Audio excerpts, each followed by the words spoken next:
Após esta nota, seguimos com outras informações, onde temos a indicação de que Justino Mondlane afirma categoricamente que a Polícia da República de Moçambique tem conhecimento do desaparecimento do político Vitano Cingano há mais de um ano no país.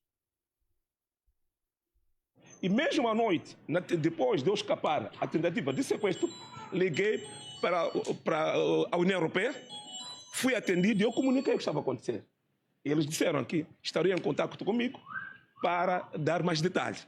Vitano Cingano está desaparecido há um ano. Desde o seu sumiço, as autoridades policiais pouco ou quase nada dizem sobre o paradeiro, que aumenta ainda mais o tom das especulações sobre a sua alegada morte. Justino Mondlane, uma das pessoas que passou algum tempo com Vitano na cadeia Maputo, antes da sua libertação, em entrevista à tua televisão, partilha as suas suspeitas sobre as possíveis causas para o desaparecimento do líder da Revolução Democrática. Bom, eu quero recordar que a última vez que eu estive detido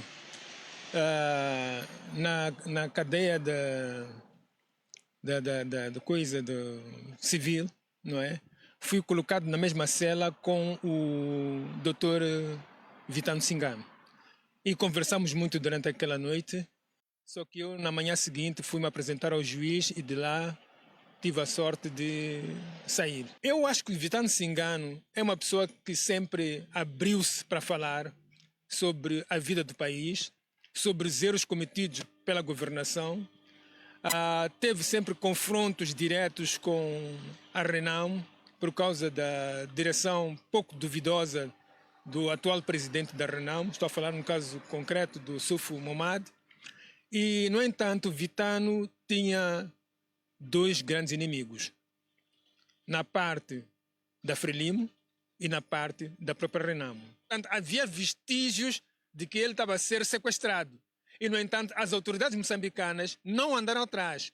E muitos outros que desaparecem porque, muitas vezes, quando se vai buscar alguém, sempre há um mandado de busca-captura, porque o mandado de busca-captura é o documento que iria facilitar exatamente saber se esta pessoa foi sequestrada ou se foi levada pela justiça.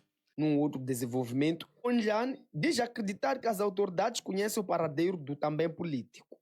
Mas, como é habitual acontecer anomalias desta natureza, em que as pessoas são apanhadas de qualquer maneira na rua ou onde quer que estejam, sem algum mandado judicial, então há esta confusão e esta incerteza do que é que teria acontecido. Então, são erros que, no meu entender, são propositados das autoridades para confundir que as pessoas desapareçam sem saber quem é exatamente que poderia ter levado ou sequestrado esta pessoa. Será que as autoridades sabem qual é o paradeiro do Cingano? Eu acredito que sim, porque se há informação de que ele foi visto numa esquadra, significa que as pessoas que o carregaram naquele dia, não é? Que o levaram, eram autoridades. É por isso que passou pela esquadra. Não acho um criminoso comum vai pegar alguém e depois ainda passa por uma esquadra. Não é possível isso. De referir que, por consequência deste desaparecimento, várias especulações têm sido feitas, algumas até indiciado a morte do político. Desta feita, o desaparecimento do Vitano Cingano ainda constitui um mistério a nível do país. Seguimos com outras notas informativas onde analistas políticos na cidade de Maputo defendem uma investigação minuciosa sobre a polémica de Matalane. 25 jovens foram devolvidos no centro de instrução de Matalane. Todos eles são instruídos em formação para a Polícia da República de Moçambique e encontrados na posse de cannabis sativa e telefones. A informação está a gerar diferentes tipos de pensamento na sociedade. Um bode expiatório para se dizer que há um controle cerrado diante dos instruendos naquela escola policial. Primeiro, deixe-me dizer que para se entrar na polícia a partir do centro do recrutamento para o machibombo, do machibombo que lhe leva a instrução, essas pessoas são fiscalizadas. Isto deixa antever que nenhum cidadão cursante leva o telefone a partir de casa. A pergunta é como é que o telefone chegou dentro do centro de formação. O que significa, logo, que há falta de capacidade de fiscalização, há falta de ética dos trabalhadores naquele centro de formação. Cobra-se dinheiro aos instruendos para terem o telefone.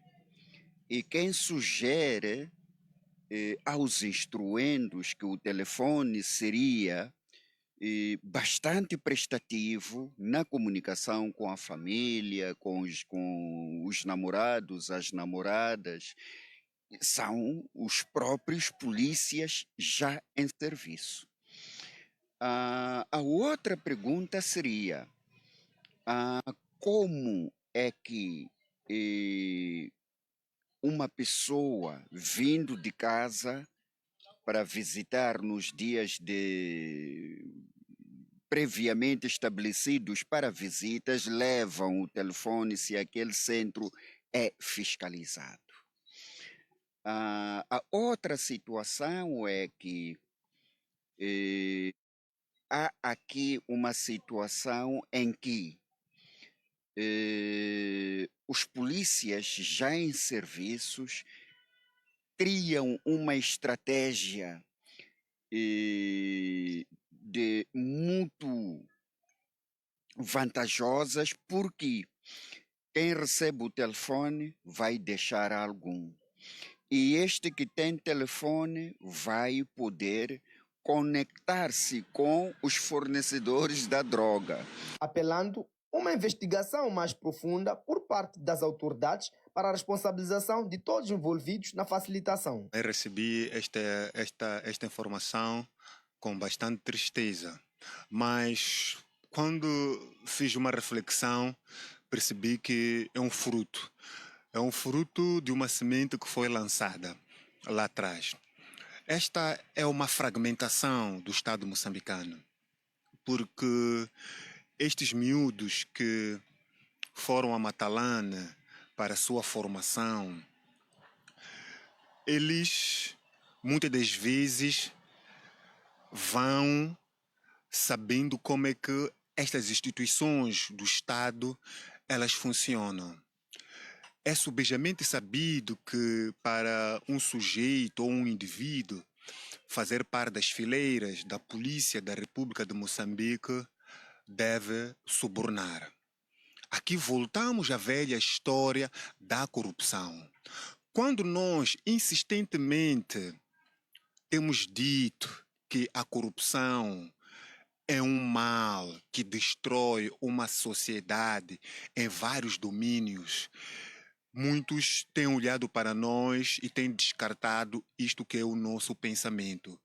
Porque a corrupção, ela ramifica-se a passos galopantes para os setores sensíveis a nível de uma sociedade. Estamos aqui a falar da Polícia da República de Moçambique.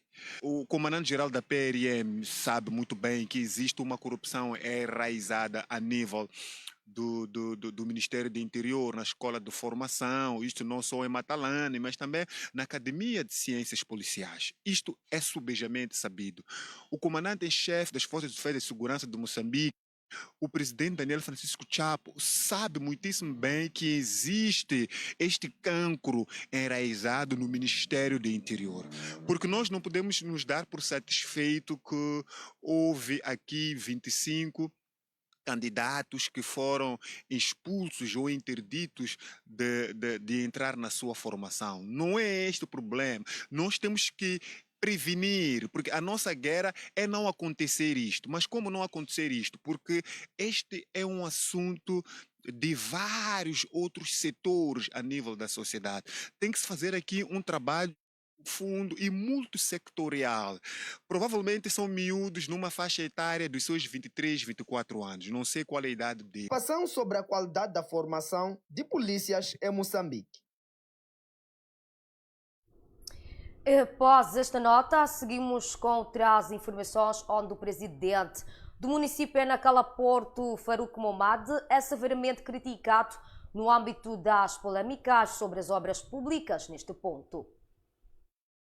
O edil de Nacala, Farouk Momad Nouro, tornou-se destaque nos últimos dias nas redes sociais, devido a uma polêmica relacionada à contratação de empreiteiros sem qualificação para a construção da estrada Eduardo Mondelani. Circula nas redes sociais um vídeo que mostra a insatisfação do edil acerca da mesma obra. Não, aqui essa malha não tem, mas aqui temos levamos onde é que está? Me mostra que está ali a viga, está ali a viga, está ali a viga, e tem que ter uma viga para não atravessa de lá para lá.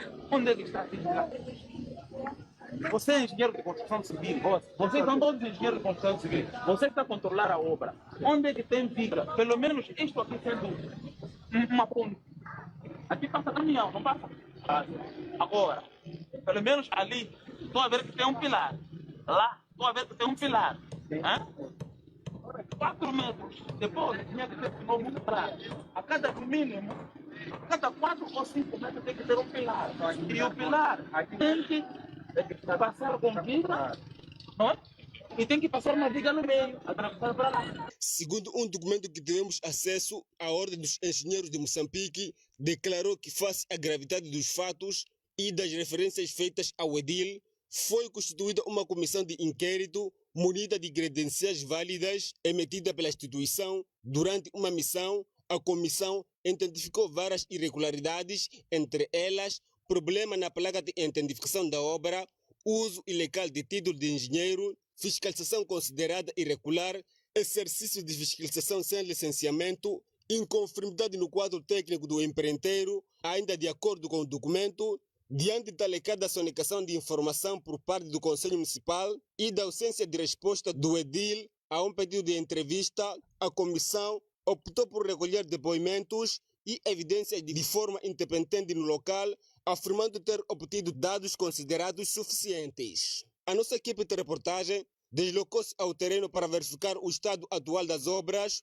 No local, os moradores do bairro Ontupaia manifestaram descontentamento, acusando a autarquia de ter aberto uma vala, segundo relatos, representa uma ameaça para a população. Esta cova aqui está a causar danos.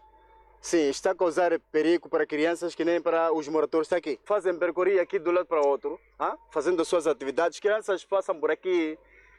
Até onde entrou uma criança quase morrer, eles salvaram.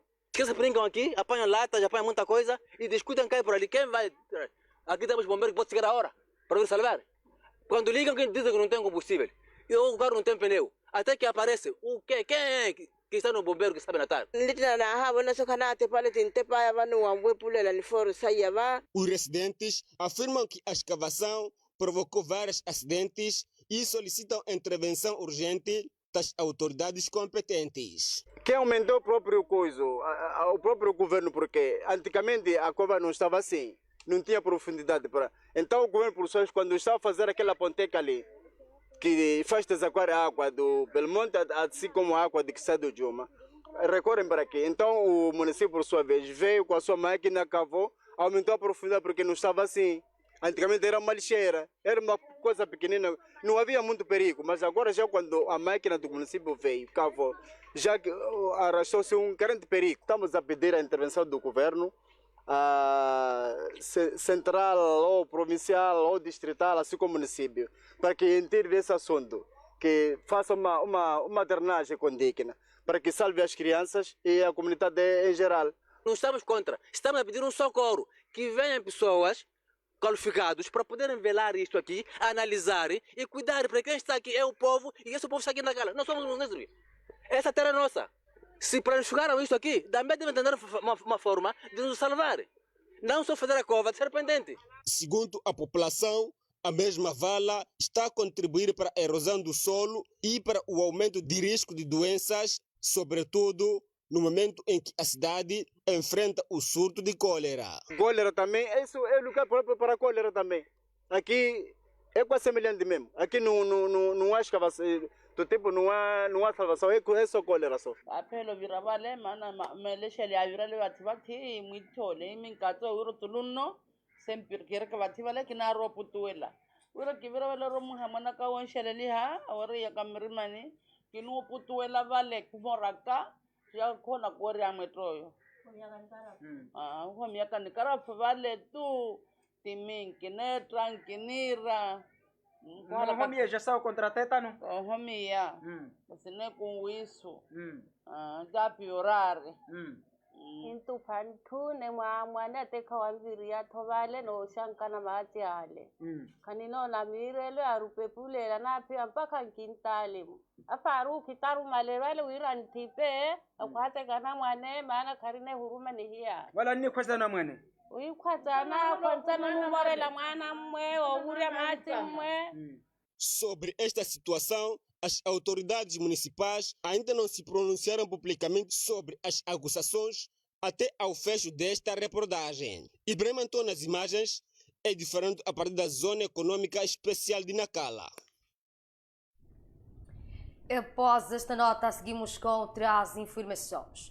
O caso de burla eletrónica ainda tem sido um grande calcanhar de Aquiles a nível do país, onde os agentes de moeda eletrónica denunciam o elevado índice de burlas e alegada inércia por parte da Polícia da República de Moçambique. Agentes de moeda eletrónica manifestam preocupação face ao crescente número de burlas de que dizem estar a ser vítimas, denunciando aquilo que consideram falta de resposta eficaz por parte das autoridades competentes. Segundo os mesmos, junto de vários operadores, os esquemas fraudulentos tornam-se frequentes e cada vez mais sofisticados.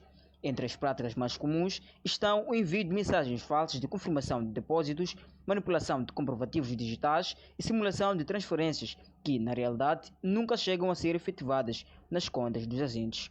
Sim, elas ocorrem. A incidência ocorre, sim. Ocorre, isso é frequente. Muita gente já pode perceber, já podem ver com o caso concreto, até confirmado. Uma coisa visível isso aí. Sim. Alguma burla? Já me burlaram, sim. Já me burlaram por 2 vezes, já me burlaram, sim. E quando me fizeram isso aí, na verdade, eu não fui para nenhum sítio, porque percebi que mesmo eu ir lá, não vão resolver o meu caso, porque não foi a primeira vez. Já teve um caso que não foi resolvido? Eu tomei um caso, ligamos para lá e disseram que quando é assim, nós não temos como. Então acabamos ficando assim, sem como. Continuamos com o nosso trabalho normalmente, mas... Burlas não começaram agora a acontecer, começaram há muito tempo, mas a pessoa quando aproxima as autoridades não persegue com o procedimento daquilo que a pessoa diz. Por exemplo, chega aqui uma pessoa, me burla, depois eu corro para a esquadra, chego comunico na esquadra e não me dão nenhuma informação. Ele disse que, é só trazer, o que posso dizer? Eles podem dizer que, isso aí é preciso dizer, investigar-se o assunto. Mas eu sendo como agente que foi burlado, já não tenho como. Por exemplo, eu posso apresentar que está aqui o número que me burlaram com ele. A própria mensagem está aqui. Eles não seguem com aquilo ali. E para seguir aquilo ali, requer o quê? Tenho que eu também ter as condições para eles perseguir aquilo. Quais condições? As condições de agora que acontece. A pessoa não é a pessoa que persegue um assunto sem cobrar nenhum valor. Os visados afirmam que, em muitos casos, apenas se apercebem da burla depois de terem entregue dinheiro físico ao suposto cliente, momento em que constatam que a transação não foi validada no sistema. Levantou xixi, você leva valor, dá. Então, quando você faz suas matemáticas, dinheiro já não sai. Vai nas mensagens, quando você percebe que, afinal de contas, eu já passei por isso, já passei por muita coisa que é muito lamentável. Os agentes apelam igualmente à criação de mecanismos mais céleres de denúncia e responsabilização criminal dos envolvidos, alegando que, muitos casos reportados, não têm tido desfecho conhecido.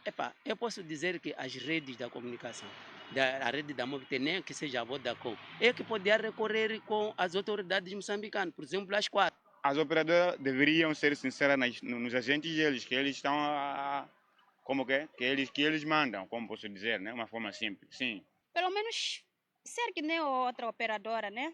Ter a opção de, eles ter como, sei lá, não sei, não sei, mas o Emola mesmo precisa, estar um pouco mais desenvolvido, né? O aumento das burlas eletrônicas coloca em evidência os desafios da expansão dos serviços financeiros digitais, num contexto em que a inclusão financeira depende cada vez mais de plataformas eletrónicas. Garantir segurança e confiança no sistema torna-se imperativo para proteger agentes, consumidores e a credibilidade do setor. O Movimento Democrático de Moçambique acusa figuras de alta patente de ter participação no esquema do caso de máfia do arroz em andamento. Ao longo dos 2 meses de interregno das atividades parlamentares, o país foi confrontado com acontecimentos e decisões suspeitas por parte do Executivo, suscetíveis de lesar o interesse público. Primeira, a resolução ministerial sobre a centralização da compra de cereais críticos para a dieta alimentar, tais como o arroz e o trigo. A bancada parlamentar do MDM não cauciona a tomada de decisões de tão profundo alcance sem antes envolver as partes interessadas no debate sério com vista a salvaguardar o interesse público. Aliás, pelas informações disponíveis na imprensa, tendo em conta que o governo trata do assunto com secretismo, a referida centralização não passa de uma estratégia para acomodar interesses escusos com a introdução de um intermediário privado que vai cobrar taxas para alimentar as mesmas teias de interesse que constituem verdadeiros abutres como Kudumba e MCNet. Lamentamos, mais uma vez, o fato de alguns ministros se recusarem a aceitar visitas ou encontros com a bancada parlamentar do MDM. No caso específico, sobre a confusão lançada no mercado sobre importações de arroz e trigo, solicitamos um encontro de trabalho com o Ministro da Economia para compreender todo o processo. 3 semanas depois, ainda se mostra inacessível. Se o Governo mostra total incapacidade de garantir uma estrada nacional minimamente decente, como vai garantir 7 mil milhões de dólares para construir uma linha férrea que, a nosso ver, é ou será um elefante branco? Como cereja no topo do bolo, temos os desmandos nas linhas aéreas de Moçambique, apesar dos anúncios do Ministro sobre a chegada da solução milagrosa chamada Dane Condici. Pelos jornais ficamos a saber que os saques continuam, o despesismo com catering e o aluguer de aviões a preços inflacionados é a regra. A degradação do serviço e manifesta falta de respeito com os utentes é a ementa diária. A Comissão Política da Frelimo apela à responsabilização do desvio de donativos de todas as pessoas envolvidas neste caso. Esta é uma nota para você aferir após uma breve pausa no Jornal das 7. Até já.